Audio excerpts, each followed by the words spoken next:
तो कहानी की स्टार्टिंग में हमें एक चर्च के कुछ पादरियों को दिखाया जाता है जो कि डीमंस को इस दुनिया में आने से रोकने के लिए एक रिचुअल कर रहे होते हैं। लेकिन वो डीमंस कुछ ज्यादा ही ताकतवर होते हैं जो कि एक एक कर सारे पादरियों को वहीं पर मार देते हैं। तभी सीन शिफ्ट होती है और हमें हमारे मेन प्रोटेगनिस्ट रिन को दिखाया जाता है जो कि कुछ लड़कों को मार कर पार्क से भगा देता है। इसके बाद वो जब घर पहुंचता है तो उसके फादर उसे बहुत ज्यादा ही डांटते हैं क्योंकि वो इस बार भी लड़के आया होता है। तभी वहाँ पर रिन का बड़ा भाई आता है जो कि फादर से कहता है कि मैंने सभी तैयारियां कर ली हैं। असल में रिन का बड़ा भाई आगे की पढ़ाई करने के लिए दूसरी स्कूल में जा रहा होता है। जब ये बात रिन को पता चलती है तो वो बहुत ज्यादा ही दुखी हो जाता है क्योंकि अब वो चर्च में अकेला हो जाएगा। इसके बाद रिन का भाई यूकी उसकी चोट पर पट्टी करता है और उससे आज की फाइट का कारण पूछता है। तो रिन उसे बताता है कि जब वो घर वापस आ रहा था तब उसने कुछ लड़कों को देखा जो कि अपने मजे के लिए एक बर्ड को मार रहे थे और वो उससे देखा नहीं गया, इसीलिए उसने उन लड़कों को पीट दिया। इस पर यूकी उससे आगे से फाइट करने के लिए मना करता है क्योंकि उसकी फाइट की वजह से उसके फादर को बहुत ज्यादा ही प्रॉब्लम झेलनी पड़ती है। तभी वहाँ पर उनके कुछ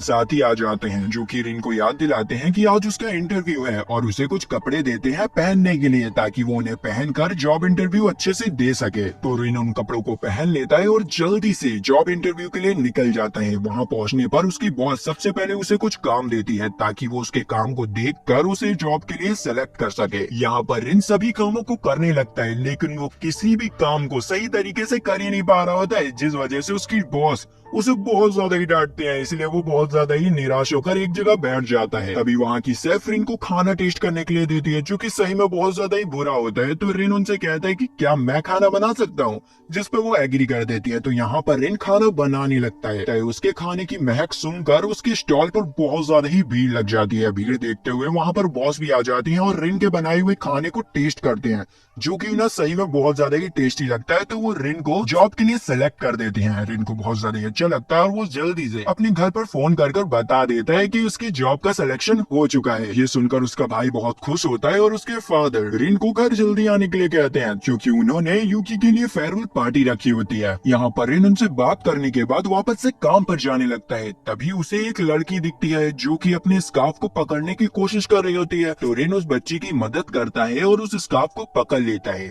लेकिन तभी वो उस स्कार्फ में एक अजीब से मॉन्स्टर को देखता है जो कि उस स्कार्फ को पकड़कर शॉप के अंदर भाग जाता है। तो रिन भी उसे पकड़ने की कोशिश करता है लेकिन इसी के चक्कर में उस शॉप का बहुत ज्यादा ही नुकसान हो जाता है। इधर दूसरी तरफ हम रिन की फैमिली को देखते हैं जो कि रिन का इंतजार कर रही होती है क्योंकि रिन अभी तक नहीं आया होता है। तो यूकी रिन को ढूंढने के लिए निकल जाता है। काफी ढूंढने के बाद उसे रिन पार्क में बैठा हुआ मिलता है। यूकी उससे घर चलने के लिए कहता है। इस पर रिन कहता है कि वो घर वापस नहीं जा सकता है क्योंकि उसे जॉब से निकाल दिया गया है। लेकिन यूकी उसे समझाता है और वापस घर ले जाता है। घर पहुंचने पर रिन उस बच्ची को वापस से देखता है जो कि अपने फादर के साथ आई होती है। असल में उस लड़की को एक प्रॉब्लम होती है जिसकी वजह से उसे कुछ स्पिरिट्स दिख रहे होते हैं, लेकिन उसके फादर को इन सब चीजों पे विश्वास ही नहीं होता है। तो रिन उनसे कहता है कि ये जो बच्ची कह रही है वो सब सच है क्योंकि वो स्पिरिट मैंने भी देखे हैं। लेकिन उसके फादर को इस पर भी विश्वास नहीं होता है और वो अपनी बेटी को लेकर वहाँ से चले जाते हैं। फिर हम रिन के फादर को देखते हैं जो कि अपने चर्च के बेसमेंट में आते हैं और वहाँ पर रखे हुए एक मिस्टीरियस से बॉक्स को खोलते हैं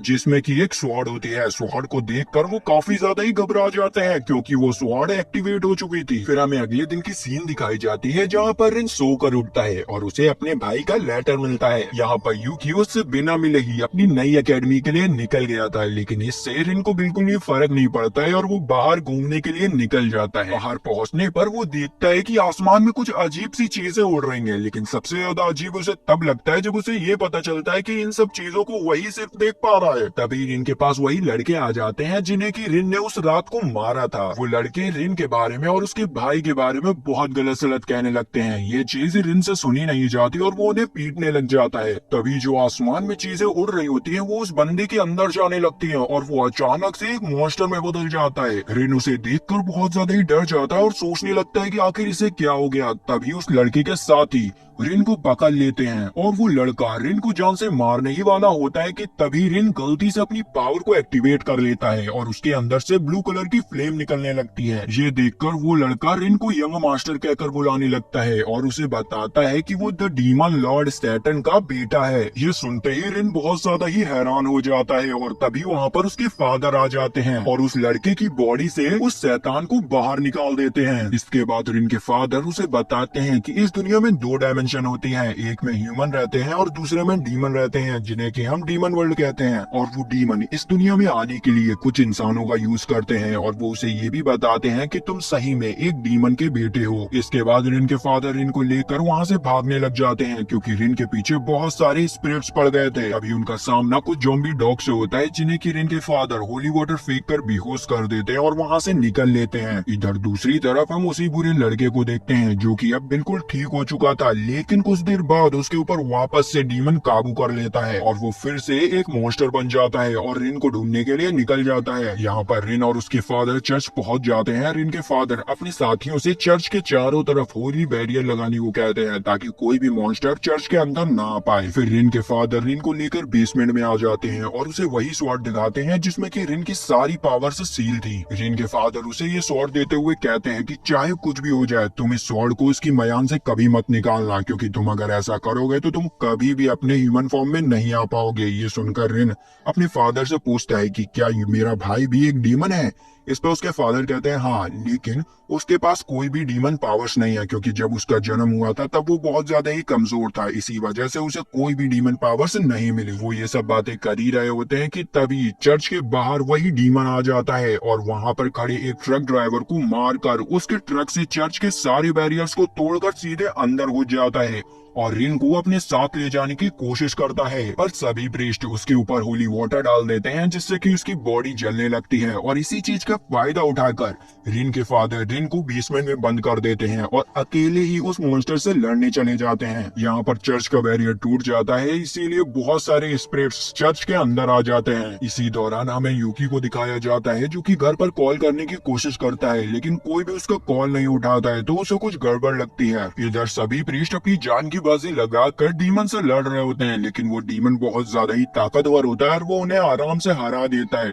वो उन लोगों को मारने ही वाला होता है कि तभी वहाँ पर रिन आ जाता है और उसके ऊपर एक भाला फेंक कर उसे घायल कर देता है। इसी मौके का फायदा उठाते हुए रिन के फादर उस लड़की की बॉडी से मॉन्स्टर को बाहर निकाल देते हैं और वापस से रिन को उसके कमरे में जाने के लिए कहते हैं, लेकिन अब रिन समझ गया था कि वो उसके फादर नहीं है, इसीलिए वो यहाँ पर नहीं रहना चाहता था। तो रिन वहाँ से जाने लगता है, लेकिन रिन के फादर उसे रोकने की कोशिश करते हैं, पर रिन पे चिल्लाते हुए कहता है कि मेरे सामने से हट जाओ। इस पर उसके फादर उसे चांटा मार देते हैं और अपने बेटे को पहली बार चांटा मारने की वजह से उन्हें बहुत ज्यादा ही दुख होता है और इसी चीज का फायदा डीमन उठा लेता है और उनकी बॉडी पर काबू कर लेता है और उनके सभी साथियों को जलाकर मार देता है। रिन को डीमन वर्ल्ड ले जाने के लिए वो एक डीमन वर्ल्ड का डोर भी खोल देता है, लेकिन वो कुछ कर पाता उससे पहले ही रिन के फादर अपनी बॉडी पर वापस से कंट्रोल कर लेते हैं और एक होली नाइफ से अपने आप को मार देते हैं, जिससे कि उनकी मौत हो जाती है। रिन अपने फादर को अपनी आंखों के सामने मरता हुआ देखकर बहुत ज्यादा ही गुस्से में आ जाता है और वो अपनी तलवार को म्यान से बाहर निकाल देता है, जिससे कि उसके पास उसकी डीमन पावर वापस से आ जाती है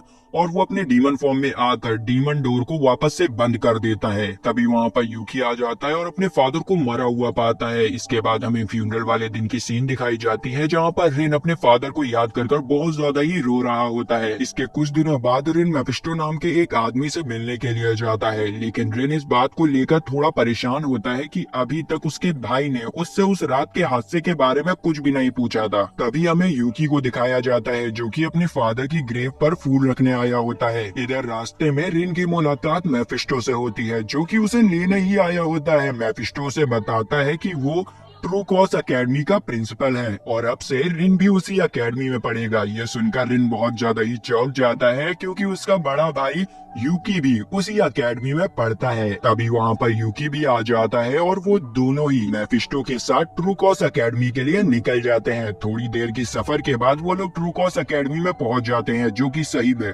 बहुत ज्यादा ही बड़ा होता है और उस एकेडमी में यूकी बहुत ज्यादा ही फेमस होता है, क्योंकि वो उस एकेडमी का टॉपर था। ये देखकर रिन को उसके लिए बहुत ज्यादा ही अच्छा लगता है और वो सोचने लगता है कि यूकी को उसकी सच्चाई के बारे में कुछ भी नहीं पता है, इसीलिए वो उसे कुछ भी नहीं बताएगा। इसके बाद रिन उस अकेडमी के अंदर घूमने लगता है और वो उस अकेडमी को देखकर बहुत ज्यादा ही हैरान हो जाता है, क्योंकि वो अकेडमी अंदर से बिल्कुल एक 5 स्टार होटल की तरह थी। उसकी इन हरकतों को देखकर वहाँ पर खड़े कुछ स्टूडेंट उसे पागल समझने लगते हैं, लेकिन रिन उनकी बातों पर ज्यादा ध्यान नहीं देता और उस अकेडमी की ऑडिटोरियम में घूमने लगता है। तभी उसे एक अजीब सा डॉग दिखता है जिसका कि वो पीछा करने लगता है और उसे पता चलता है कि वो डॉग असल में मेफिस्टो है। इस पर रिन बड़े हैरान होकर उनसे पूछता है कि आखिर तुम रूप कैसे बदल सकते हो अपना, क्योंकि कोई भी एग्जॉर्सिस्ट अपना रूप बदल नहीं सकते हैं। मेफिस्टो इस पर बताता है कि वो बहुत स्पेशल है, इसीलिए वो कुछ भी कर सकता है। ये कहने के बाद मेफिस्टो उसे एक चाबी देता है जिसका यूज कर रिन एक स्पेशल क्लास का डोर खोल देता है जहाँ पर बच्चों को एक्सॉर्सिस्ट बनना सिखाया जाता है। यहाँ पर रिन भी अपने फादर की तरह एग्जॉर्सिस्ट बनना चाहता था, इसीलिए वो इस क्लास को ज्वाइन कर लेता है। वहाँ पर बहुत सारे स्टूडेंट्स होते हैं जो कि अपने टीचर का इंतजार कर रहे होते हैं। तभी वहाँ पर उनके टीचर आ जाते हैं जो कि और कोई नहीं रिन का बड़ा भाई यूकी होता है। यूकी को वहाँ पर देखकर रिन बहुत ज्यादा ही हैरान रह जाता है, क्योंकि रिन को तो लग रहा था कि यूकी को उसके फादर की सच्चाई के बारे में कुछ नहीं पता है, इसीलिए वो यूकी से इस बारे में पूछने लगता है। इस पर यूकी सभी स्टूडेंट्स को क्लास से बाहर जाने के लिए कहता है। इसके बाद रिन यूकी से पूछता है कि उसे कब से इस बारे में पता है। इस पर यूकी उसे बताता है कि वो इस बारे में 7 साल की उम्र से जानता है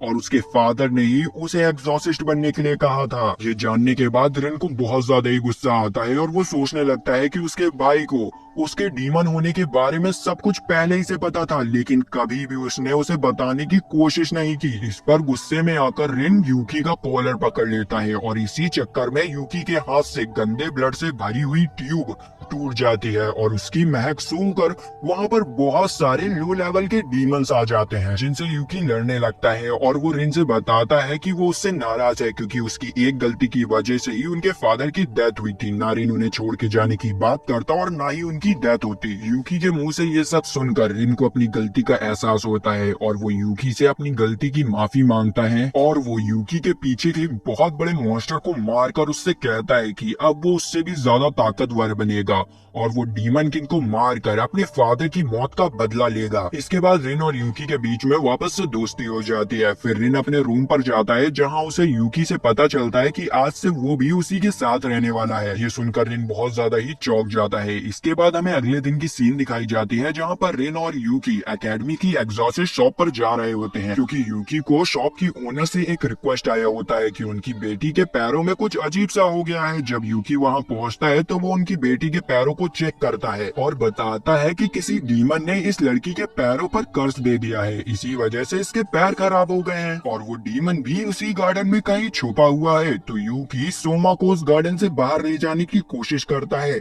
लेकिन तभी वो डीमन सोमा की बॉडी के ऊपर कब्जा कर लेता है और अपने असली रूप में आ जाता है। तो रिन भी अपने डीमन फॉर्म में आकर उस डीमन से लड़ने लगता है, लेकिन रिन को उस डीमन से लड़ने में बहुत ज्यादा ही प्रॉब्लम हो रही होती है, क्योंकि वो डीमन सोमा का यूज शील्ड की तरह कर रहा होता है।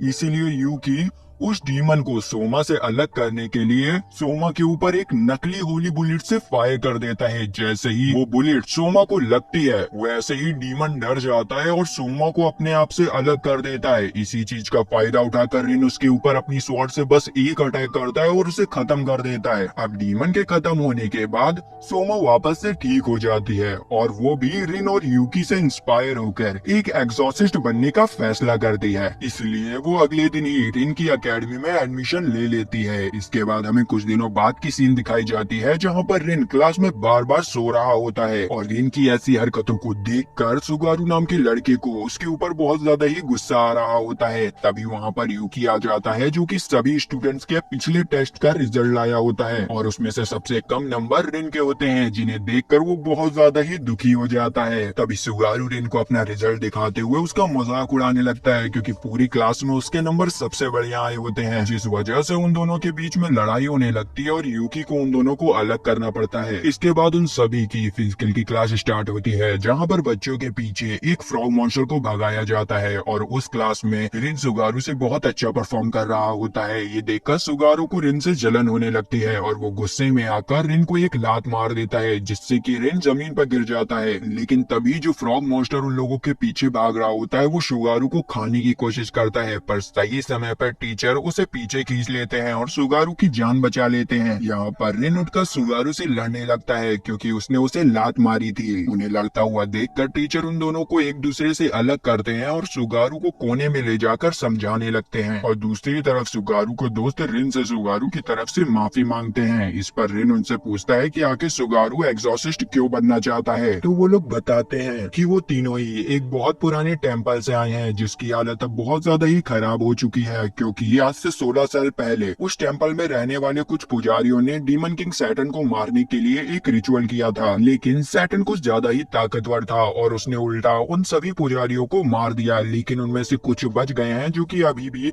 उस टेम्पल को संभालते हैं। लेकिन उस हादसे के बाद से वो टेम्पल एक खंडर जैसा बन गया, इसलिए सुगारू एक एग्जॉसिस्ट बनकर उस डीमन किंग सैटर्न को खत्म करना चाहता है और अपने टेम्पल को वापस से बनाना चाहता है। ये सुनकर रिन समझ जाता है कि सुगारू और उसका एक ही लक्ष्य है, डीमन किंग सैटर्न को मारना। तभी उनके टीचर को किसी का कॉल आ जाता है, इसलिए वो वहाँ से जाने लगते हैं। पर जाने से पहले वो सभी स्टूडेंट्स को फ्रॉग मॉन्स्टर से दूर रहने को कहते हैं। फिर टीचर के वहाँ से जाने के बाद सुगारू रिन को एक चैलेंज देते हुए कहता है कि अगर रिन फ्रॉग मॉन्स्टर के सर को छूकर वापस आ जाएगा तो वो उसका मजाक उड़ाना छोड़ देगा। लेकिन रिन सुगारू के इस बेकार से चैलेंज को एक्सेप्ट करने से साफ मना कर देता है, जिससे कि सुगारू का ईगो हर्ट हो जाता है और वो अपने आप को बहादुर दिखाने के लिए उस मॉन्स्टर के पास चला जाता है। मॉन्स्टर जैसे ही उसे देखता है तो वो उसके ऊपर अटैक करने की कोशिश करता है, लेकिन सही समय पर रिन बीच में आकर सुगारू को बचा लेता है और उस मॉन्स्टर को भी शांत कर देता है। इसके बाद रिन सुगारू का मजाक उड़ाते हुए कहता है कि वो एक छोटे से मेढक से डर गया। इस पर उन दोनों की एक छोटी सी खट्टी मीठी बहस होने लगती है। इसके बाद हमें मेफिस्टो को दिखाया जाता है, जिसे मिलने के लिए उसका भाई आया होता है। मेफिस्टो का भाई उसे वापस से डीमन वर्ल्ड चलने को कहता है, लेकिन मेफिस्टो उससे मना करते हुए कहता है कि अभी उसका एक काम इस दुनिया में अधूरा है। ये सुनकर उसका भाई वहाँ से चला जाता है। फिर हमें अगले दिन की सीन दिखाई जाती है, जहाँ पर सोमा अकेडमी की तरफ जा रही होती है और सोच रही होती है कि उसे अकेडमी में एडमिशन लिए इतना टाइम हो गया है, लेकिन अभी तक उसने कोई दोस्त नहीं बनाए हैं। इसीलिए वो कुछ नए दोस्त बनाने का डिसाइड करती है। तो वो जब अकेडमी पहुंचती है तो वो एक कामिकी नाम की लड़की से बात करने की कोशिश करती है, लेकिन वो रास्ते में ही गिर जाती है, जिसकी वजह से उसका फर्स्ट इंप्रेशन ही खराब हो जाता है और कामिकी भी उसे इग्नोर कर वहाँ से चली जाती है। इसके बाद सभी स्टूडेंट्स की स्पिरिट समनिंग क्लास स्टार्ट हो जाती है, जहाँ पर टीचर इगोर उन लोगों को सबसे पहले अपने ब्लड का इस्तेमाल करके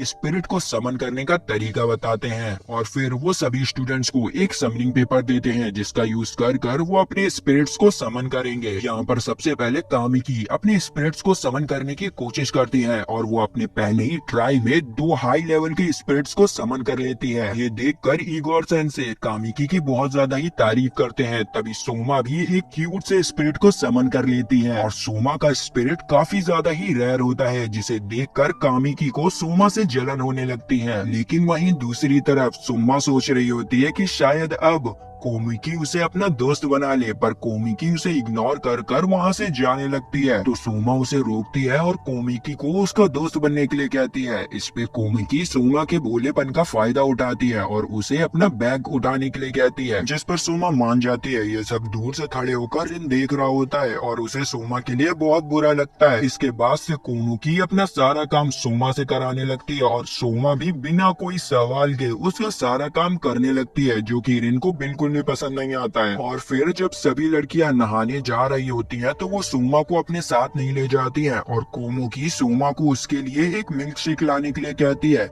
ये सुनकर सोमा को बहुत ज्यादा ही बुरा लगता है, लेकिन उसे कैसे भी कर कोमोकी का दोस्त बनना था, इसीलिए वो उसके लिए मिल्क शेक लेने के लिए जाने लगती है। पर तभी वहाँ पर रिन आकर उसे रोक लेता है और सोमा को कोमोकी का नौकर बनने से मना करता है और उसे समझाने की कोशिश करता है, लेकिन सोमा उसकी बात नहीं सुनती है। फिर हमें कामुकी और उसकी दोस्त को दिखाया जाता है, जहाँ पर कामुकी की दोस्त कामुकी को सोमा के साथ ऐसा करने के लिए मना करती है। इस पर कामुकी कहती है कि वो उससे कुछ भी नहीं करा रही है, सोमा खुद अपनी मर्जी से ये सब कर रही है, उसमें वो कुछ भी नहीं कर सकती है। इस पर कामुकी की दोस्त उससे कहती है कि तुम पूरी तरीके से बदल चुकी हो, इसीलिए अब मैं तुम्हारे साथ नहीं रह सकती हूँ। ये सुनकर कामुकी को बहुत ज्यादा ही बुरा लगता है। तभी कामुकी के दोस्त के ऊपर कुछ ब्लड की बूंदें गिरती हैं और वो देखती है कि उनकी छत के ऊपर एक डीमन चिपका हुआ है, जिसे देखकर वो लोग काफी ज्यादा ही डर जाते हैं और चिल्लाने लग जाते हैं। उनकी चिल्लाने की आवाज बाहर से रिन सुन लेता है और वो उनकी जल्दी से मदद करने के लिए जाता है। इधर उस डीमन ने कामिकी की दोस्त के ऊपर हमला कर दिया होता है, तो कामिकी उस डीमन से लड़ने के लिए अपने स्पिरिट्स को समन करती है,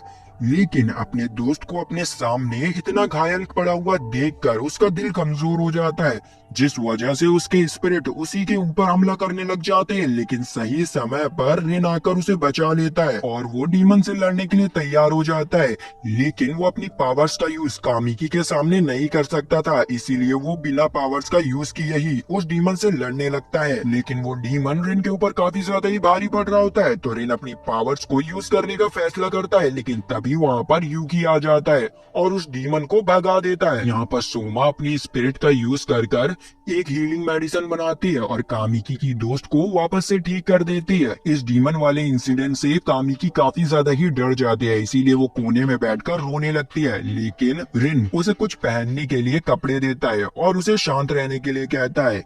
इसके बाद हमें पता चलता है कि वो जो डीमन कामिकी के ऊपर हमला करने आया था वो इगोर सेंसे ने भेजा था। इसके अगले दिन हम देखते हैं कि कामिकी अपने दोस्त से मिलने आई होती है। कभी उसकी दोस्त उसे बताती है कि वो पहले से ही एग्जॉसिस्ट नहीं बनना चाहती थी, क्योंकि उसे ये काम अच्छा नहीं लगता है और ना ही उसके अंदर इतनी हिम्मत है कि वो किसी डीमन से लड़ सके, इसीलिए अब वो इस अकेडमी को छोड़ देगी। ये सुनकर कामिकी को बहुत बुरा लगता है, क्योंकि अब वो इस अकेडमी में अकेले हो जाएगी। तभी सीन कट होती है और हम देखते हैं कि सभी लोगों की क्लासेस स्टार्ट हो जाती हैं, जहाँ पर कामिकी और सुगारो किसी बात को लेकर बहस कर रहे होते हैं और रिन उन लोगों को रोकने की कोशिश कर रहे होते हैं, लेकिन वो लोग रुकने का नाम ही नहीं ले रहे होते हैं। तभी वहाँ पर यूकी आ जाता है और उन लोगों को लड़ते हुए देख लेता है, तो वो उन्हें एक पनिशमेंट देता है, जिसमें कि उन्हें एक भारी भरकम पत्थर को अपने पैर पर रखना होगा और उन्हें ये सब तब तक करना होगा जब तक वो सब मिलकर काम करना ना सीख जाए। फिर यूकी वहाँ से चला जाता है और तभी वहाँ की लाइट भी चली जाती है और लाइट जाते ही वहाँ पर वही डीमन आ जाता है, जो कि आते के साथ ही साथ उन लोगों के ऊपर हमला करने वाला होता है कि तभी सोमा का स्पिरिट उसके ऊपर अपनी टहनियों के ट्रैप से अटैक कर देता है और उसे फंसा देता है, जिससे कि उस डीमन के दो टुकड़े हो जाते हैं। और तभी रिन देखता है कि वो डीमन अपनी दूसरे टुकड़े से अपने आप को रीजनरेट कर रहा है और उन टहनियों के ट्रैप को तोड़ रहा है। तो रिन डिसाइड करता है कि वो टहनियों के अंदर जाएगा और उस डीमन से लड़ेगा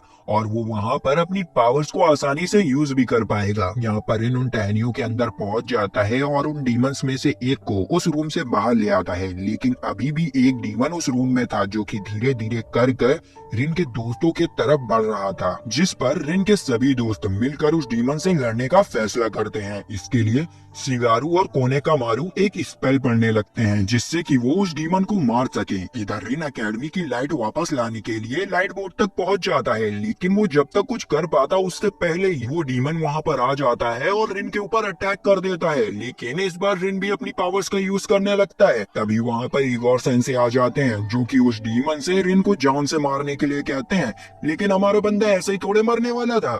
वो उस डीमन की ओर लंबी सी छलांग मारता है और अपनी तलवार से उस डीमन के दो टुकड़े कर देता है और उसका गेम ओवर कर देता है। अपने डीमन को मरता हुआ देखकर इगोर वहां से भाग जाता है। इधर दूसरी तरफ हम रिन के दोस्तों को देखते हैं, जहां पर सीमा उस डीमन को रोकने की कोशिश कर रहा होता है, लेकिन वो उसे मारकर दूर फेंक देता है। फिर कामिकी उस डीमन के ऊपर अपने स्पिरिट से अटैक करती है, लेकिन उस डीमन के ऊपर उसका कोई भी असर नहीं होता है और वो आगे बढ़कर सुगारो को पकड़ लेता है। वो सुगारो को मारने ही वाला होता है कि तभी उस रूम की लाइट आ जाती है, जिससे कि वो डीमन कमजोर हो जाता है और इसी चीज का फायदा उठाकर सुगारो उसके ऊपर अपना होली स्पेल से अटैक कर देता है और उस डीमन का वहीं पर खेल खत्म हो जाता है। इसके बाद वहाँ पर मेफिस्टो आ जाता है और हमें मेफिस्टो से पता चलता है कि वो सभी स्टूडेंट्स का डीमंस के जरिए टेस्ट ले रहा था और वो सभी लोग उसमें पास हो गए थे, क्योंकि उन्होंने मिलकर काम किया था। इसके बाद रिन की टीम मेडिकल डिपार्टमेंट में जाती है ताकि वो अपनी मरहम पट्टी करा सके। इसी दौरान हम यूकी को देखते हैं, जो कि इगोर सेंसे से पूछ रहा होता है कि आखिर तुमने उस डीमन से रिन को मारने का ऑर्डर क्यों दिया। इस पर इगोर सेंसे कहते हैं कि वो तो बस रिन का टेस्ट ले रहे थे कि वो कितना ही ज्यादा ताकतवर है। लेकिन यूकी तो जानता था कि ये कोई टेस्ट नहीं था, ये एक सोची समझी साजिश थी जो इगोर सेंसे ने रिन को मारने के लिए रची थी। इसीलिए यूकी इगोर सेंसे को रिन से दूर रहने के लिए कहते हैं। ये सुनकर इगोर सेंसे वहाँ से चले जाते हैं। इसके बाद रात को इगोर रिन के रूम में आता है और उसे मारने की कोशिश करता है, लेकिन वो देखता है कि रिन तो अपने बिस्तर पे है ही नहीं। तभी उसके पीछे यूकी आ जाता है